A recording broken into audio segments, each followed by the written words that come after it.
sebelum saya masuk ke mengulas yang disampaikan oleh Bang Lapong tadi, karena tadi Bung Niko menyebut tentang aksi jalanan, ya. Saya jadi teringat, kalau saya ini kan termasuk penggemar lagu-lagu country, ya. Jadi salah satu lagu-lagu country zaman dulu yang saya gemari itu adalah Willie Nelson. Nah, lagu dari Willie Nelson yang terkenal itu On Road Again. Itu jadi teringat waktu Bung Niko menyebut soal pentingnya aksi jalanan. Tapi begini. Namun demikian, saya mau melihat konteks dari apa yang disampaikan soal yang tadi Bung Lapong sempat sebut tadi adalah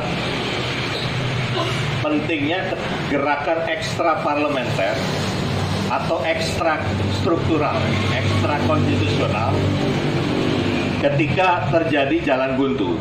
Yang tadi disampaikan Bung Lapong itu kan tentang ekstra parlementer.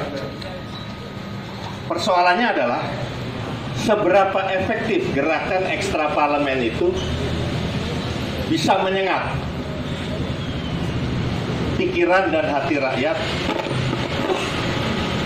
sehingga gerakan itu, walaupun gerakan itu namanya ekstra parlementer, bisa efektif dan punya gaya kalau dalam politik itu yang saya sering mau robah cara pandangnya itu adalah, kalau selama ini kan politik itu adalah seni menyesuaikan diri dengan kenyataan yang ada.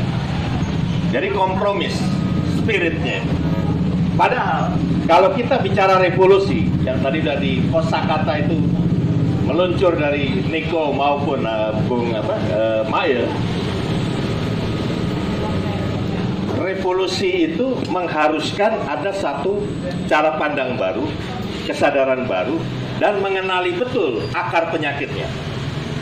Nah, saudara Niko maupun saudara Mail sudah dengan bagus menjelaskan tahap pertama dari 3 hal untuk ke arah revolusi itu. Sayangnya Bung Niko maupun Bung Mail hanya masih berbicara dan berkutat kepada persoalan membaca gejala. Kalau ibarat dokter tuh hanya menjara gejala. Wah, ini kalau lihat gejalanya ini kayaknya mah ini atau lambung akut. Tapi kalau maka dari secara kasat mata, bisa-bisa nantinya batu pun kau sangka itu makanan. Itu artinya peringatan itu. Jadi jangan terlalu percaya pada pendengaran atau penglihatan aja.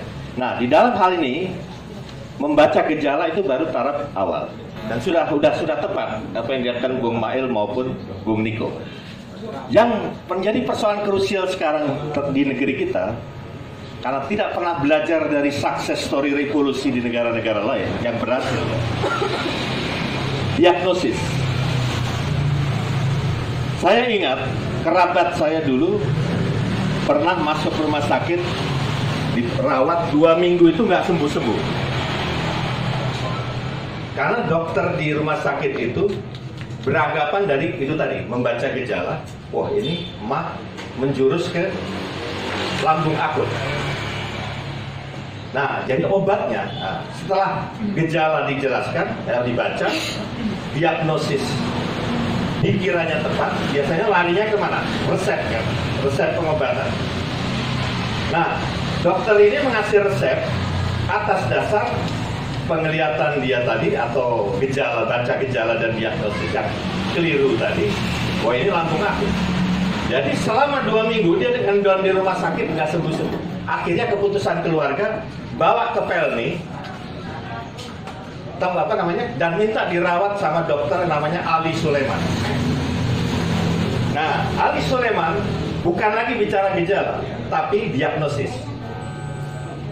Waktu lihat gejalanya hampir sama kayak di rumah sakit yang pertama. Oh, ini gejala lambung akut. Tapi yang tidak dilakukan dokter yang lain, dokter Ali Sulaiman ini apa? Wawancara ke pasiennya itu. Ibu, apa yang rasain, yang dirasakan apa? Terus intinya itu ke soal periwayatan. Dari situ secara intuitif mengatakan ini bukan lambung, tapi hipotiroid. Maka dari itu dia perintahkan user satu jam lagi periksa apa di lab, dan 1 jam kemudian minta laporan, karena dia udah berasumsi dia pasti kena hipotiroid. Benar, dilihat hasilnya hipotiroid. Itu kayak gondok tapi ke dalam, jadi nggak kelihatan memang. Nah, gejala itu begitu ditangkap, diagnosis, resepnya benar, jadi seminggu pulang dia. Nah, dalam revolusi tahapan 3 itu tadi adalah membaca gejala, memeriksa diagnosis sebab akibat, baru resepnya. Nah, dalam konteks ini saya mau cerita tentang keberhasilan Lenin ketika memenangkan revolusi Bolshevik, bukan sekedar menjatuhkan Tsar Nicholas II, tapi juga menyingkirkan kekaisaran dari dinasti Romanov. Jadi sistemnya.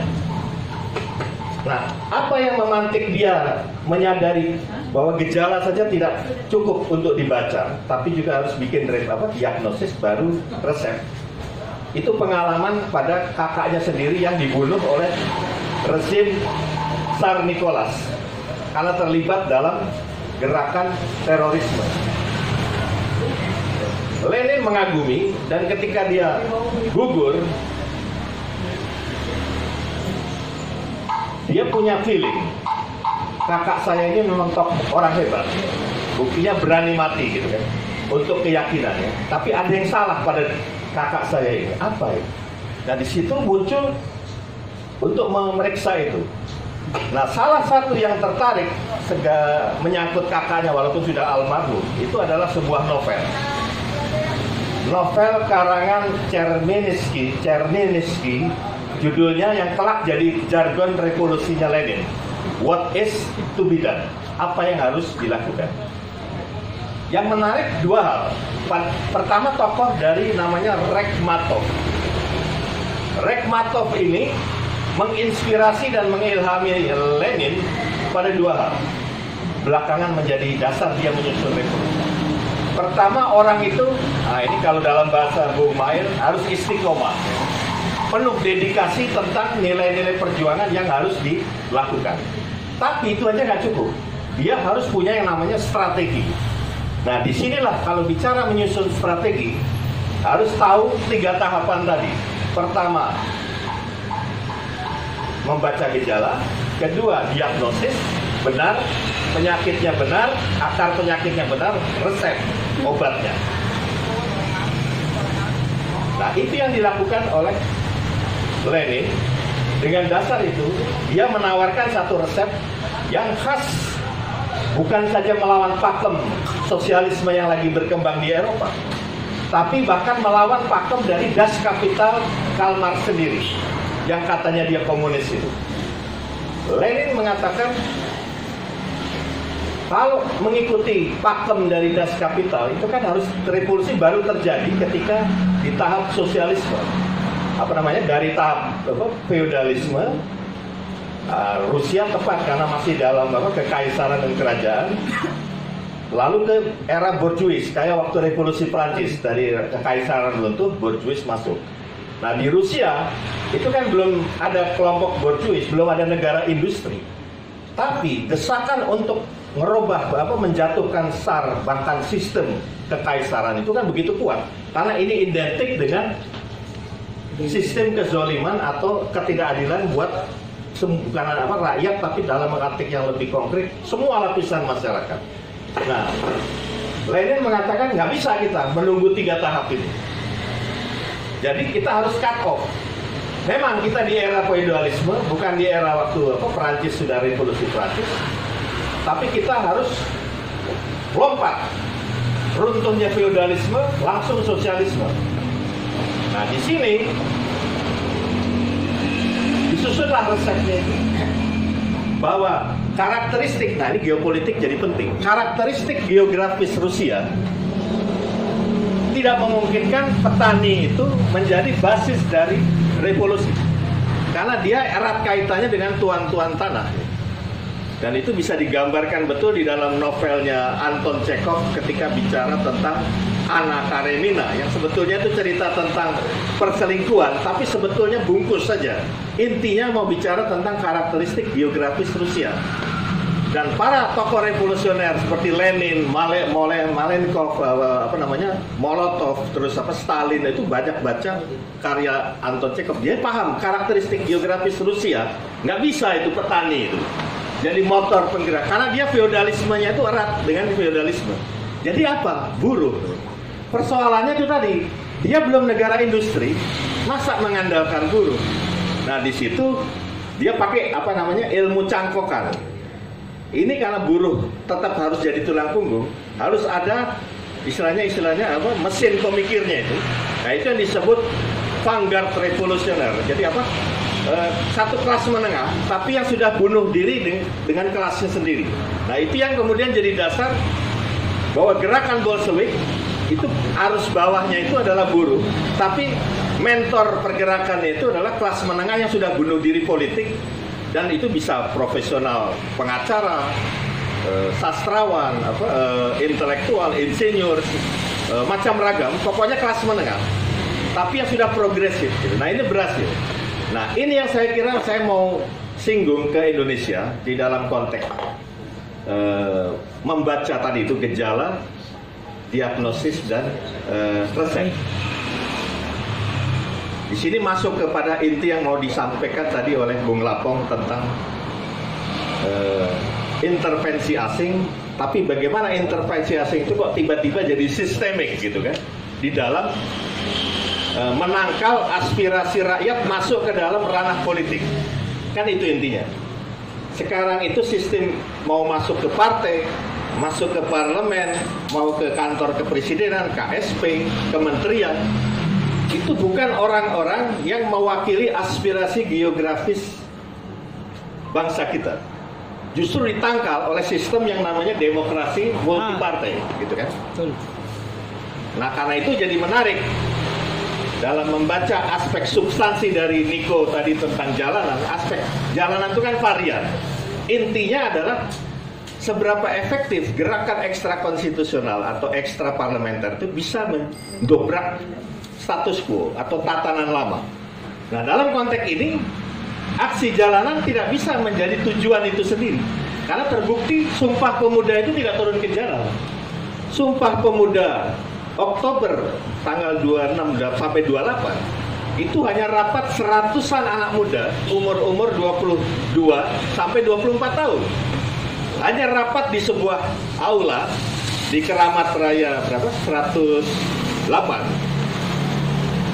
Akhirnya bisa menjadi fondasi dari yang namanya bangsa Indonesia tadi. Nah, kenapa anak-anak muda itu yang hanya cuman awalnya study club terus kemudian rapat untuk akhirnya menggolkan 3 ikrar pemuda yang Sumpah Pemuda itu? Karena mereka ini anak-anak muda ini mengikuti 3 tahap tadi, membaca gejala, diagnosis, resep. Nah, resep itu ternyata terampuh karena terbukti 15 tahun kemudian, 17 Agustus 45, proklamasi kemerdekaan yang disilakan Niko tadi menghantarkan ke pintu gerbang melalui Soekarno-Hatta. Tapi belum masuk ke alam kemerdekaan itu sendiri, kan gitu. Tapi ini success story apapun dari perjalanan Oktober itu bahwa menggambarkan itu yang tidak dilakukan sekarang. Selama ini hanya fokus kepada turun ke jalan, kibarkan pamflet, itu pun sasaran-sasaran ininya tidak kemudian membuat dia diperhitungkan. Padahal kalau kita lihat rapat Sumpah Pemuda yang dari rapat pemuda, Kongres Pemuda ya, 26 sampai 28 Oktober 1928, itu sudah kita lihat bagaimana walaupun itu fenomena budaya, event budaya, bahasa keluarnya, tapi intelijen Belanda dari beberapa dokumen yang belakangan dibuka, banyak yang sudah mencurigai ini bahaya ini. Tapi karena mereka mampu secara taktis mengatakan, loh ini fenomena budaya, buktinya ada W.R. Supratman yang menyanyikan lagu yang kelak Indonesia Raya itu, yang kalau nggak salah ada 3 apa namanya, stansa, ya kan, ya, macam-macam itu budaya gitu. Ya, jadi dia nggak bisa punya alasan legal untuk membubarkan, apalagi menangkap tokoh-tokohnya. Tapi itu satu gerakan revolusi itu harus KIK, kreatif, inovatif, dan baru kritis. Nah, apa yang menjadi, kembali ke persoalan diagnosis tadi, yang selama ini kita abaikan, selalu ini kan kita larut ke dalam isu-isu keruwetan lokal ini tadi, yang sudah digambarkan dengan komprehensif oleh Niko maupun Mail. Tapi itu tadi, untuk sampai kepada sistem ini justru mendukung intervensi asing, berarti kan dua belah pihak, intervensi asing jelas, tapi ada satu layer di masyarakat yang bukan hanya mendukung, tapi menyediakan diri memfasilitasi sistemnya gitu. Nah, akar penyebab kenapa yang sebetulnya nggak ada perbedaan ya. Waktu Soekarno selama 20 tahun lebih, 45 sampai 65, 22 tahun, 20 tahun. Ya, karena de facto secara teknis sudah 65 itu dia udah lumpuh kan. Kontra skemanya itu kan nasionalisme, nasionalisme anti kolonial. Terlepas ideologi variannya macam-macam, ada Islam, ada sosialis, ada komunis. Tapi intinya yang menakutkan kapitalisme berbasis korporasi, terutama di Amerika dan Inggris, itu adalah nasionalisme anti kolonial. Yang kemudian karena dia nggak berani melawan arus itu, dia pakai tema bahaya laten komunis. Padahal komunis hanya bagian integral dari varian Grand Design Soekarno itu, nasionalisme anti kolonialisme. Nah, kenapa nasionalisme anti kolonialisme begitu ditakutkan? Nah, ini yang ironinya pasca Soekarno, era Soeharto dan reformasi mengabaikan ini. Apa itu? Bahwa VOC gaya baru yang dulu zaman kolonialisme klasik Belanda itu bertumpu kepada 17 pengusaha berkongsi bersama, yang diberi oleh kerajaan Belanda dua wewenang yang kayak negara ya. Pertama, boleh bikin perjanjian internasional dengan negara manapun, seperti halnya negara Belanda sendiri membuat itu dengan satu negara. Itu satu. Kedua, boleh membuat tentara untuk mendukung misi dari VOC itu sebagai kongsi dagang 17 konglomerat Belanda. Nah, waktu Indonesia merdeka,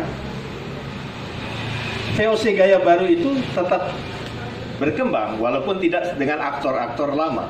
Tapi yang namanya The Seven Sisters, ada ConocoPhillips, ada British Petroleum, perusahaan minyak Inggris, ada Dutch Royal Shell, gabungan antara Belanda Inggris, dan macam-macam lagi, termasuk dulu ada Texaco dan sebagainya.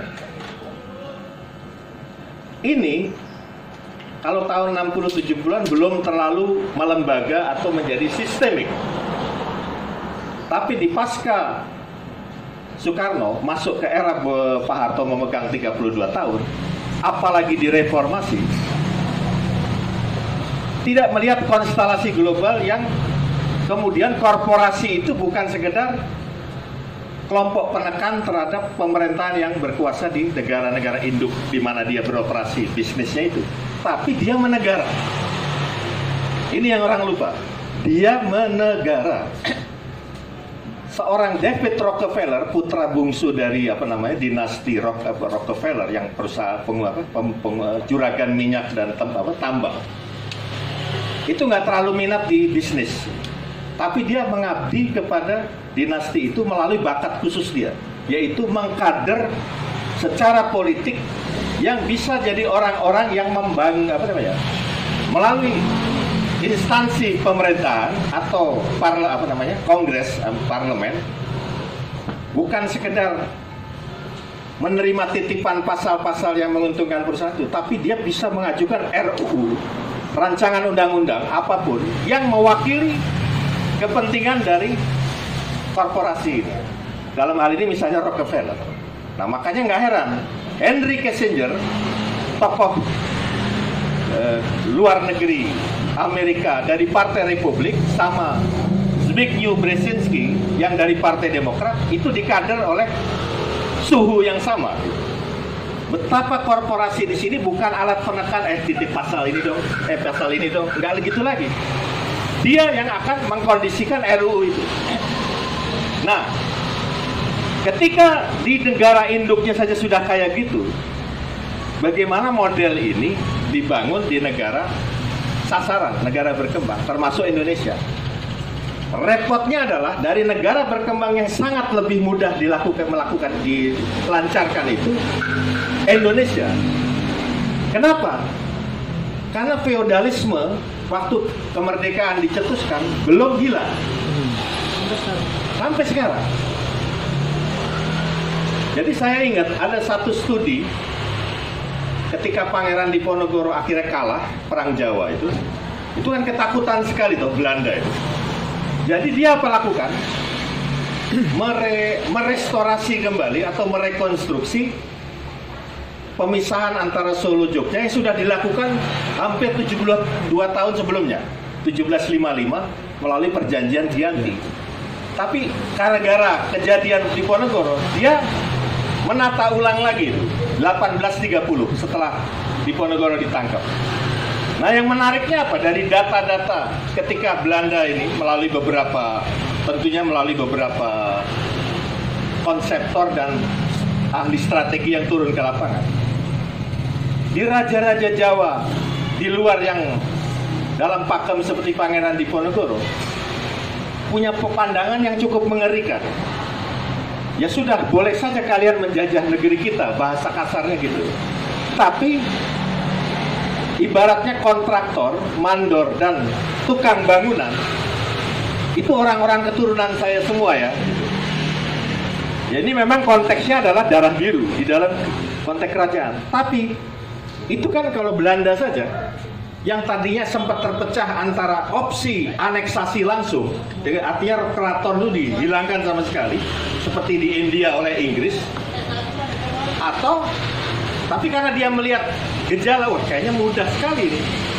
Jadi kayak perundingan alot dengan pihak keraton misalnya Solo dengan Belanda, ternyata yang bikin alot bukan sesuatu yang prinsipil seperti Pangeran Diponegoro ketika tidak setuju dengan skema penjajahan Belanda di Jogja. Tapi orang Solo ini mengatakan, iya, tapi kalau begini nanti gimana nasib anak saya, anak cucu saya.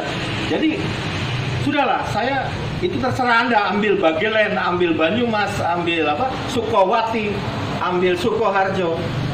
Cukup kita kuasai Solo dan sekitarnya di keraton. Tapi tolong, yang nanti bupati-bupati itu, walaupun nanti terintegrasi dalam aparat birokrasi Belanda, dari turunan kami, gitu.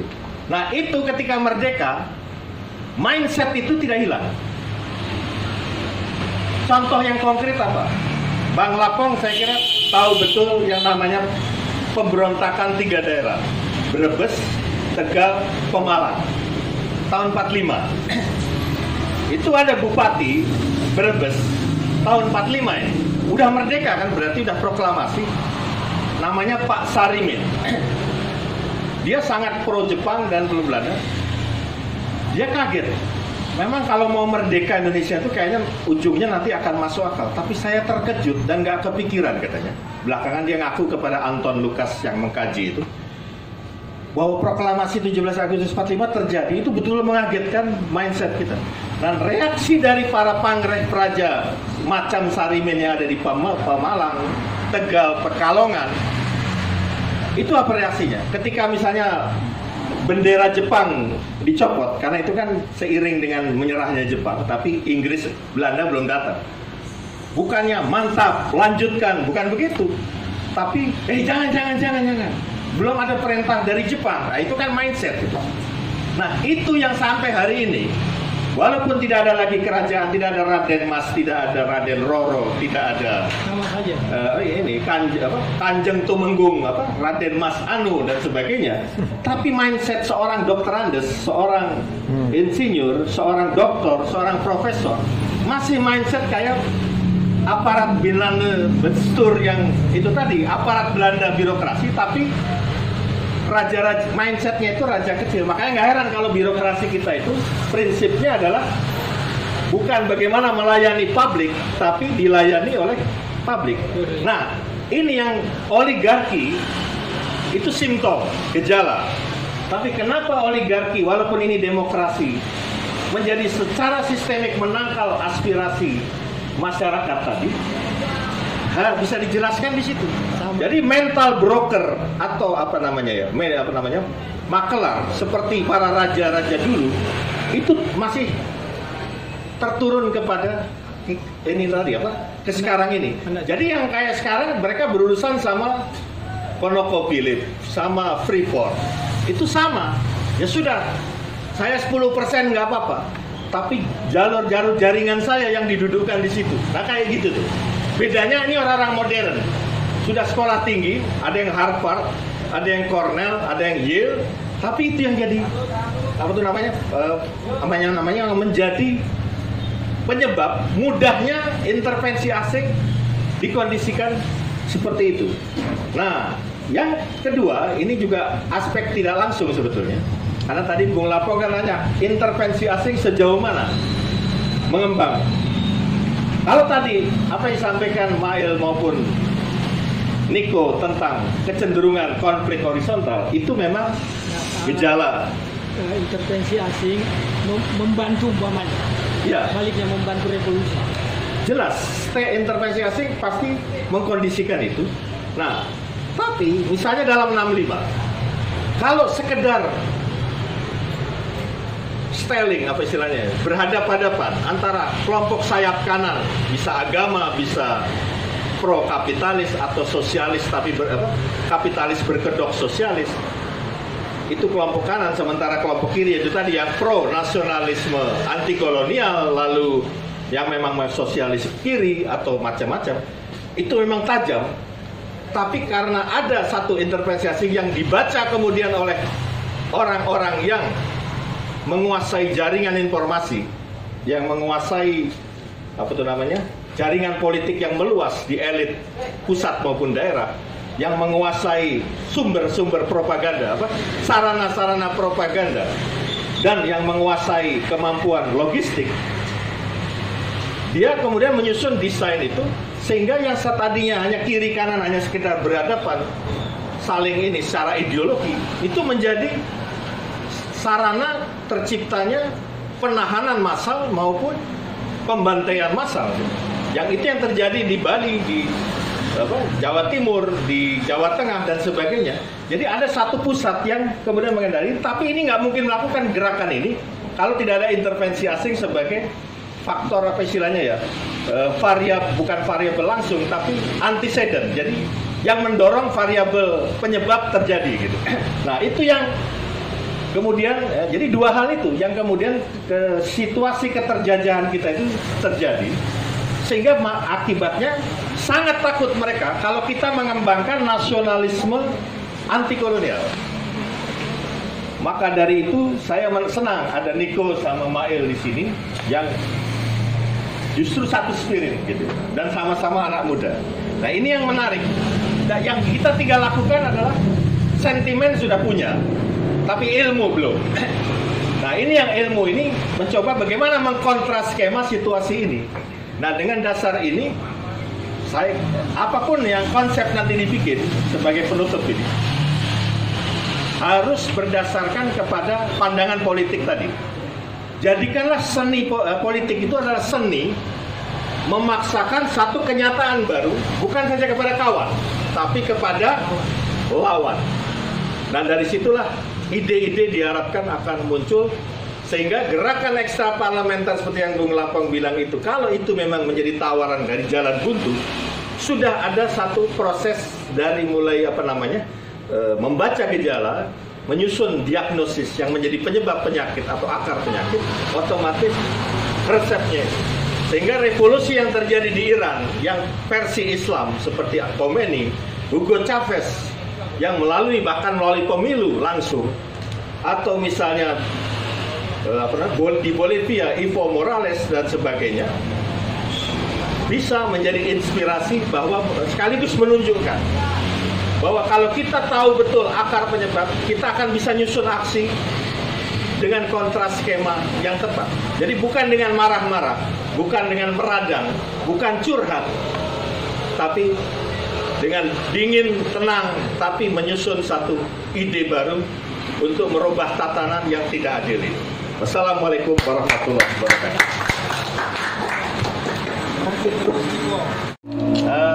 Ada satu, padahal kalau saya perhatikan dalam success story revolusi-revolusi di berbagai negara, tapi juga sekaligus kegagalan kenapa gerakan yang sangat radikal awalnya di pemberontakan 3 daerah tahun 45 ini di Brebes, Pemalang dan Tegal,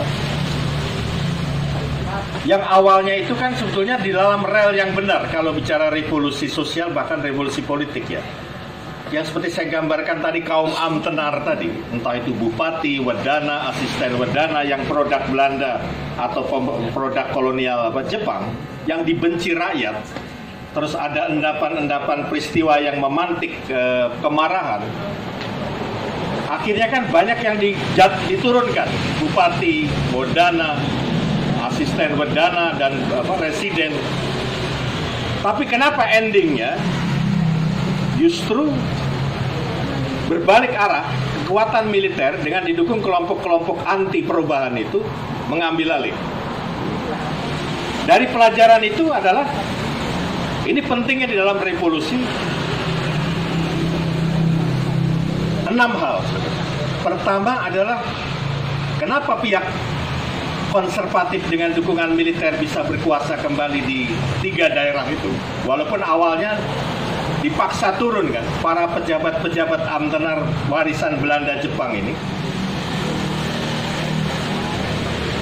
Karena mereka, pihak yang anti perubahan ini, pertama, punya jaringan informasi yang luas.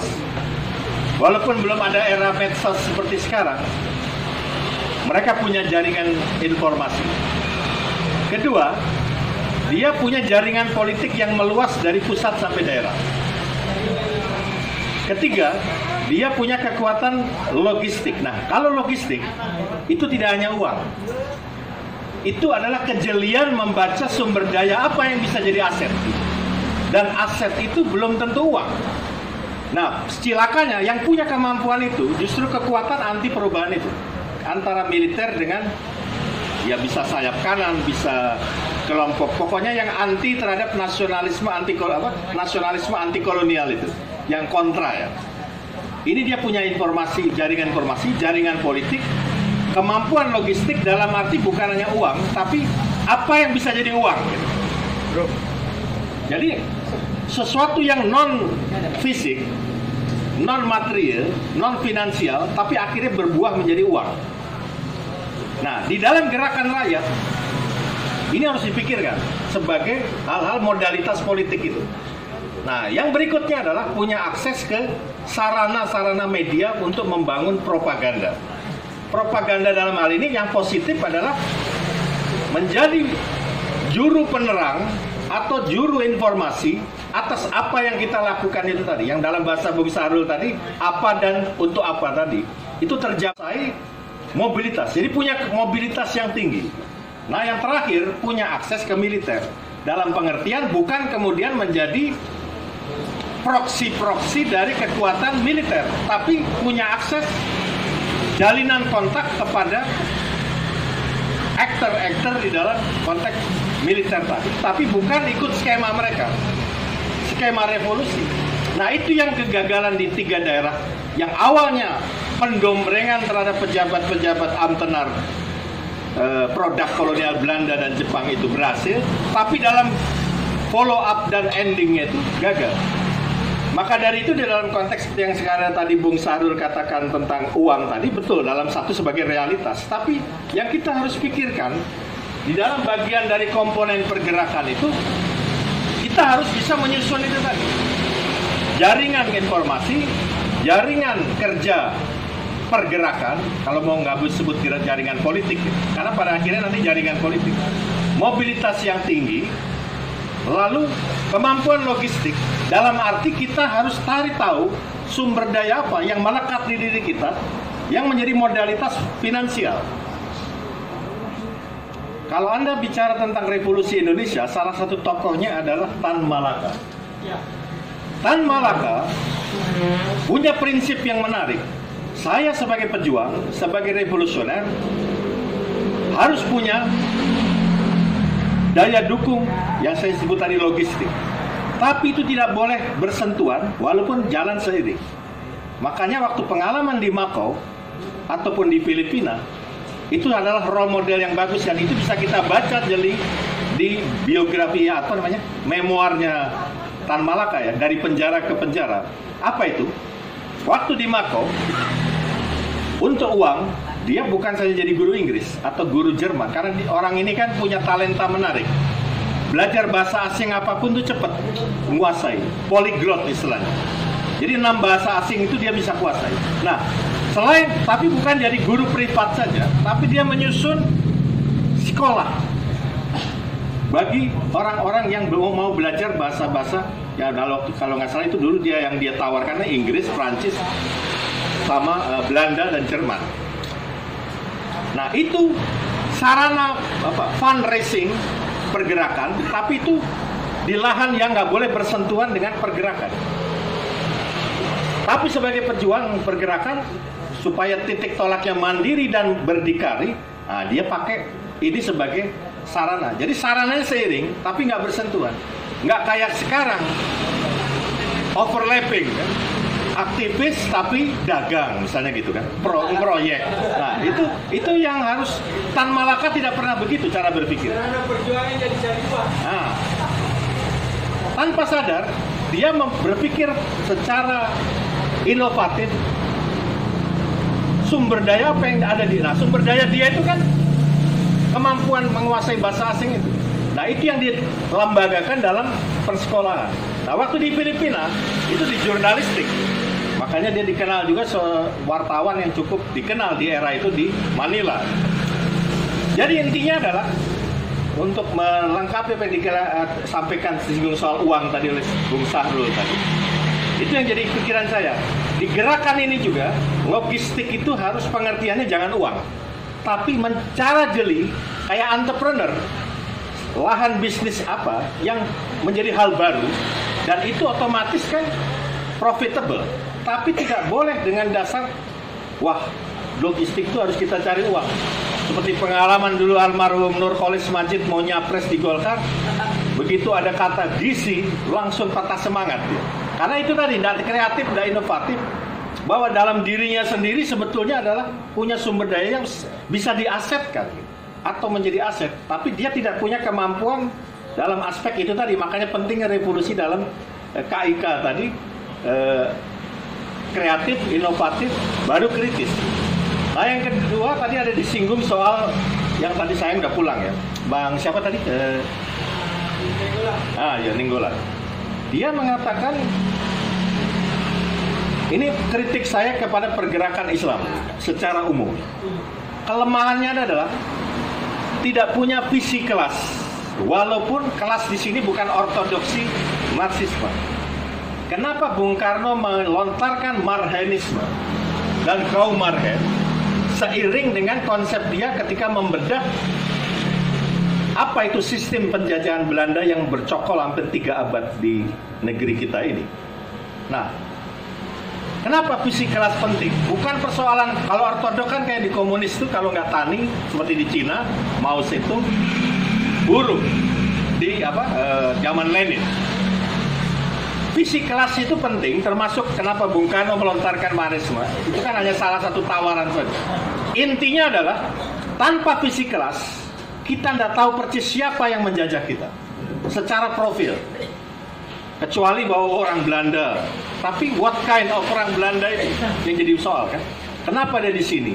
VOC itu seperti apa? Itu kan soal profiling. Jadi dia harus tahu betul yang ngejajah itu siapa. Nah, kedua, kita jadi tahu juga siapa kita yang sebagai kaum terjajah ini.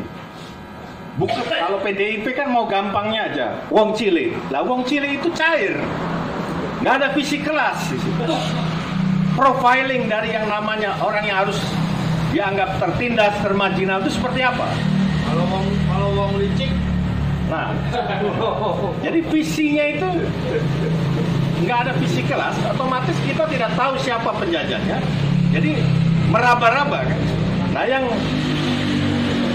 kaum terjajah itu ya memang elemen masyarakat, tapi siapa? Itu kan harus dijabarkan. Nah, di sini pentingnya visi kelas. Nah, kalau perkara Bung Karno dulu Marxisme, karena Bung Karno tidak setuju memang pada ortodoksi Lenin ataupun Mao yang tidak tepat di geopolitik Indonesia. Kenapa? Karena kita kan belum ada negara industri. Jadi buruh nggak relevan. Tapi tani sendiri dalam prakteknya itu lebih banyak orang-orang yang sebetulnya bukan alat produksi. Dia tuh merupakan aset produksi. Pemilik, tapi kepemilikannya itu tidak membuat dia bisa berkembang dan meluas karena ada sistem kapitalisme melalui bungkus imperialisme ini. Maka konsekuensinya dia hanya bisa menyambung hidup dengan modal yang sebetulnya dia punya sebagai pemilik. Nah, karena itu ini yang harus disatukan sebagai berbasis visi kelas. Nah, tawaran Bung Karno waktu itu Marxisme untuk mematahkan proletar yang terlalu import oriented, yang tidak tepat, tidak cocok karena model Cina atau model Moskow. Tapi Gandhi, walaupun berbeda dengan konsep Soekarno, tapi di dalam jawaban untuk India benar itu tadi. Tahu gejala, tahu diagnosis, tahu resep. Resepnya Gandhi adalah karena dia memahami karakteristik Inggris mendatangi India itu hanya sebagai pasar. Dia sengaja Inggris bikin kelas borjuis kecil. Tapi dia tahu persis ini daerah pasar, berarti kontra skema penjajahan harus diarahkan kepada mogok massal, menentang penggunaan produk-produk Inggris termasuk pakaian gitu kan. Itu yang disebut Swadesi. Ahimsa itu konsep pergerakan untuk non kekerasannya. Nah, itu tepat sampai akhirnya walaupun melalui perundingan bukan melalui senjata, tapi akhirnya Belanda ya sudah, Inggris menyerah, akhirnya merdeka. Nah, inilah saya kira dua hal aja saya mau tambahkan, visi kelas dan pengertian uang dalam pengertian logistik harus diberi cara pandang baru, di mana itu adalah justru bagian modalitas pergerakan. Tapi bukan kita memberhalakan uang, apalagi menuhankan uang, tapi justru alat perjuangan sebagai people fundraising. Assalamualaikum warahmatullahi wabarakatuh. Revolusi Merdeka, adil, makmur, beradab. Buat kawan-kawan PA 212 ini, terutama